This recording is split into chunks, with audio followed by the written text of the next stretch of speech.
दोस्तों आज धरती पर जितनी भी जीव प्रजातियां मौजूद हैं वो सारी मात्र 1% है, क्योंकि बाकी 99% जीव प्रजातियां धरती के नीचे दफन हैं। यानी पिछले 3.5 अरब सालों में खरबों जीव प्रजातियां पैदा हुई, लेकिन उनमें से 99% जीवों ने प्रलय का सामना किया। आज हम उनकी शमशान भूमि के ऊपर अपनी जिंदगी जी रहे हैं। हमारे पैरों तले दफन ऐसी ही एक भीमकाय प्रजाति पृथ्वी पर राज किया करती थी, जो कि इतिहास की सबसे अधिक सफल जीव प्रजाति थी, यानी डायनासोर्स, जिसने करीब 10 करोड़ साल तक धरती पर राज किया। लेकिन दोस्तों क्या हो अगर हम आपसे कहें कि सबसे सफल भीमकाय प्रजाति को एक दूसरी सबसे सफल सूक्ष्म जीव प्रजाति ने खत्म किया, जो पृथ्वी पर सबसे लंबे समय से मौजूद है, यानी मच्छर। जी हाँ, डायनासोर्स जैसी भीमकाय प्रजाति को खत्म करने के पीछे हाथ था काफी छोटे से दिखने वाले इन मच्छरों का। इस बात पर यकीन करना संभव नहीं है, क्योंकि अब तक आपको इसकी जानकारी किसी ने नहीं दी है। आज की वीडियो में हम आपको यही जानकारी देंगे और साथ ही बताएंगे कि डायनासोर्स का अंत कितना भयानक था। दोस्तों आज से 65 मिलियन साल पहले हमारी पृथ्वी आज जैसी नहीं दिखाई देती थी। आसमान को चूमने वाला हिमालय भी तब नहीं था, बल्कि उस समय इस धरती पर 10 करोड़ सालों से राज करते आ रहे थे कई भीमकाय डायनासोर्स। इनमें से कुछ डायनासोर्स हिंसक और मांसाहारी थे, तो कुछ स्वभाव से शांत और शाकाहारी थे। जहाँ शाकाहारी डायनासोर्स इस पृथ्वी पर शांति से जिंदगी जी रहे थे, वहीं मांसाहारी डायनासोर्स ने धरती पर आतंक मचा रखा था। उस समय पृथ्वी पर ऑक्सीजन की मात्रा अधिक होने से बड़े बड़े साइज के जानवर हुआ करते थे, लेकिन इन सब में डायनासोर्स का कोई भी दूसरा प्रतिद्वंदी नहीं था और हर तरफ सिर्फ डायनासोर्स का ही राज था। लेकिन दोस्तों डायनासोर्स को पता नहीं था कि एक दिन ऐसा भी आएगा जब उनकी पूरी प्रजाति ही खत्म हो जाएगी, क्योंकि 10 करोड़ साल पहले धरती से काफी दूर मंगल और बृहस्पति के बीच मौजूद एस्ट्रॉइड बेल्ट में अचानक एक एस्ट्रॉइड से दूसरा एस्ट्रॉइड आकर टकराता है और उसके 2 टुकड़े हो जाते हैं। इनमें से एक टुकड़ा माउंट एवरेस्ट जितना बड़ा होता है और उसी समय उसकी डायरेक्शन पृथ्वी की ओर हो जाती है। अनंत ब्रह्मांड में चलते चलते इसकी यात्रा को 10 करोड़ वर्ष बीत जाते हैं।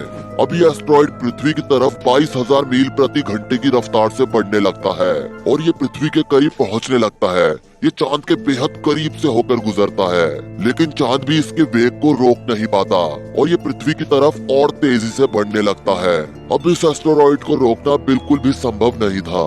पृथ्वी पर खतरे से बेखबर डायनासोर्स कहीं किसी को जन्म दे रहे थे तो कहीं शिकार कर रहे थे, लेकिन असली शिकारी इन सबको अपना निवाला बनाने के लिए आसमान से आ रहा था। 40 किलोमीटर के व्यास वाला 20 खरब टन का ये एस्टेरॉइड पृथ्वी के करीब बढ़ता ही जा रहा था।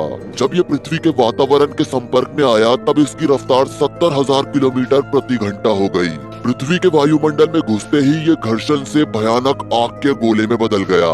अब इस एस्टेरॉइड ने और ज्यादा भयानक रूप ले लिया था। मात्र 4 मिनट में इसने अटलांटिक ओशियन को पार कर लिया।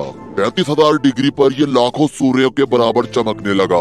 पृथ्वी से 5,000 मील की दूरी पर इसकी चमक इतनी तेज थी कि एल्मासोरस के कंकाल तक दिखने लगे थे।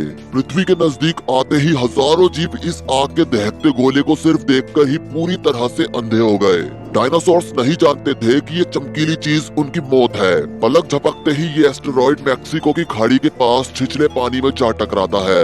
लगभग 35,000 डिग्री सेल्सियस की ऊर्जा वाला एक भयानक विस्फोट होता है। यह विस्फोट लगभग 10 हाइड्रोजन बम के विस्फोट के बराबर था। विस्फोट के आसपास कुछ ही सेकंड्स में सभी डायनासोर्स खत्म हो गए। इस एस्टेरॉइड के टकराते ही धरती से लाखों टन मलबा अंतरिक्ष में चला गया।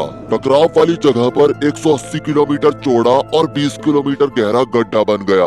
धरती के कई हिस्से टूट टूट कर धवनी से भी तेज गति से ऊपर की तरफ उठने लगे।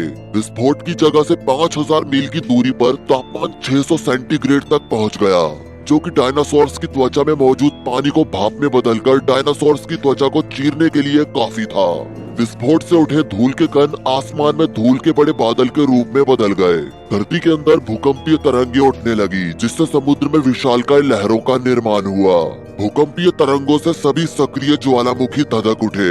आसमान में उठे पत्थरों के टुकड़े अग्निपिंड के रूप में बरसने लगे। धूल का एक बड़ा तूफान 6,000 किलोमीटर प्रति घंटे की रफ्तार से चला।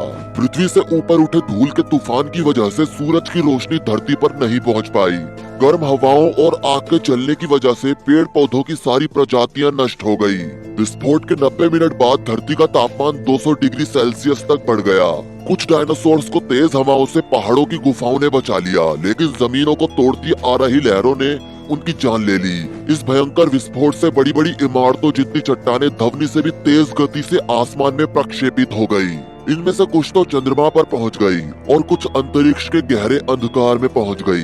हालांकि कुछ चट्टानें जो अंतरिक्ष में ठीक से पहुंची भी नहीं थी, लेकिन उन्हें पृथ्वी ने फिर से खींच लिया, जो बाद में हजारों अल्मासोर्स पर एक मौत की तरह बरसी। धरती, आसमान और समुद्र हर जगह कहर मच गया।